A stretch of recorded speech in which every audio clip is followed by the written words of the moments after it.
अगर कोई तुमसे ये कहे कि तुम 6 साल पहले एक मर्डर के वक्त क्राइम सीन पर मौजूद थे और तुम्हें उसकी जरा भी याद ना हो, तो क्या तुम खुद को बेगुनाह मान पाओगे?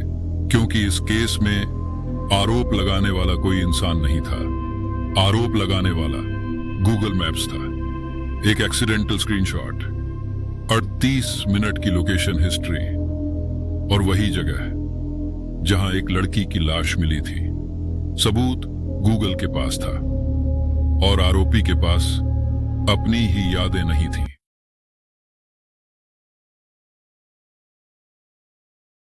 एक एक्सीडेंटल स्क्रीनशॉट, एक लोकेशन हिस्ट्री और 6 साल पुराना मर्डर। कहते हैं सबसे खतरनाक गवाह वो होता है जिसे पता ही नहीं होता कि उसने सब कुछ देख लिया है। ये कहानी उसी गवाह की है। गवाह गूगल मैप्स, वो स्क्रीनशॉट जो किसी के लिए नहीं था। राहुल वर्मा, 32 साल का, बेंगलुरु में काम करने वाला एक आम सा आईटी प्रोफेशनल। न कोई अपराधी, न कोई जासूस, न कोई हीरो। उसकी जिंदगी एक्सेल शीट्स और डेडलाइंस के बीच अटकी हुई थी।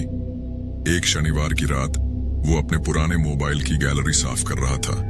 Random screenshots, memes, bills, cab receipts. तभी उसकी उंगली एक अजीब से स्क्रीनशॉट पर रुक गई।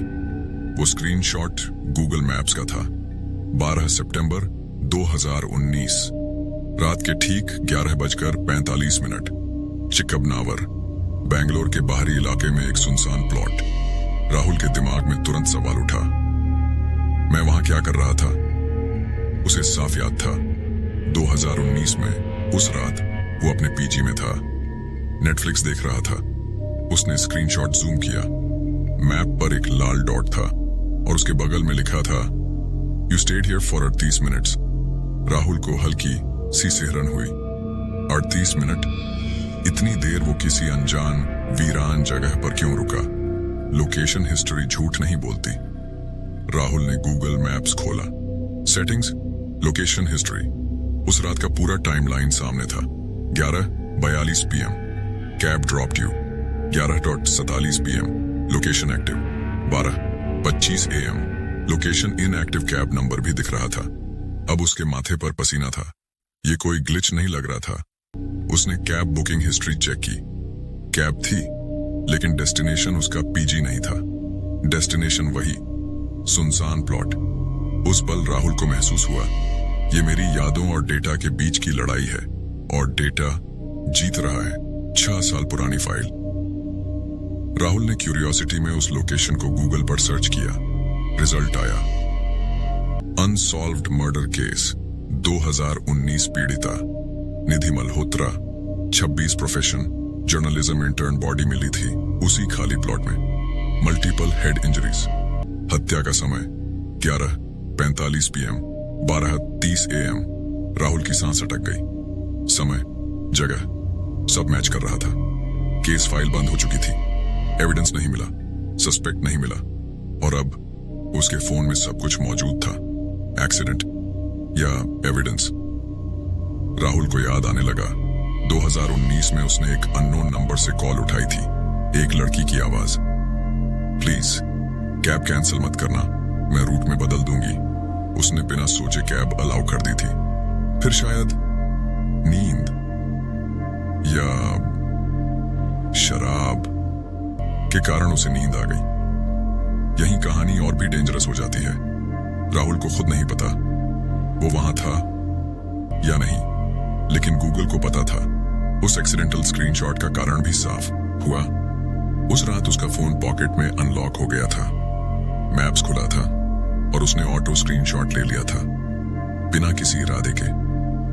पुलिस क्यों नहीं जानती थी? राहुल ने हिम्मत करके पुराने केस के investigating officer inspector Arvind Kejriwal से संपर्क किया। अरविंद ने जब स्क्रीनशॉट देखा, उसकी आंखों में पहली बार डर नहीं, राहत आई, क्योंकि उसे याद था 2019 में गूगल से डेटा मांगा गया था, पर जवाब आया था, location history disabled by user. किसी ने जानबूझकर डेटा ऑफ किया था, लेकिन स्क्रीनशॉट लोकल स्टोरेज में था, क्लाउड तक नहीं गया था। यानी कातिल ने गूगल को धोखा दिया, पर खुद को नहीं। असली नाम सामने आता है, कैब नंबर ट्रेस हुआ। ड्राइवर ने बताया, उस रात एक आदमी पीछे बैठा था, कैप पहने, मुंह आधा ढका। लड़की डर रही थी। आदमी का नाम रोहित सेठी, निधि का एक्स बॉयफ्रेंड, जिसके खिलाफ हैरेसमेंट कंप्लेंट्स थी, पर सब सेटल्ड। प्रॉब्लम यह थी, रोहित अब दुबई में था, सेफ, क्लीन। जब तक गूगल मैप्स टाइमलाइन, स्क्रीनशॉट और कैब जीपीएस तीनों को एक साथ कोर्ट में रखा गया। कोर्ट रूम में एक नया गवाह, जज ने पूछा, विटनेस? प्रोसिक्यूशन बोला, गूगल मैप्स। कोर्ट रूम में लोग हंसने लगे, पर जब 38 मिनट्स का हॉल्ट, एग्जैक्ट कोऑर्डिनेट्स और बॉडी लोकेशन ओवरले हुआ, कोई नहीं हंसा। जज ने बस एक लाइन कही, डेटा कभी नहीं भूलता, इंसान भूल जाता है। रोहित सेठी एक्स्ट्राडाइट हुआ, कन्विक्टेड। और राहुल, वो आज भी रात में फोन देखता है, लोकेशन हिस्ट्री ऑन है, क्योंकि उसे अब पता है सबसे खतरनाक चीज कोई कैमरा नहीं, बल्कि वो डेटा है जो तुम्हें देख रहा है जब तुम्हें लगता है कोई नहीं देख रहा। अगर आप क्राइम, मिस्ट्री और सस्पेंस पसंद करते हैं तो द डार्क ट्रेल फाइल्स को जरूर सब्सक्राइब करें। बेल आइकॉन दबाना मत भूलना, ताकि अगली रहस्यमयी कहानी आपसे मिस न हो।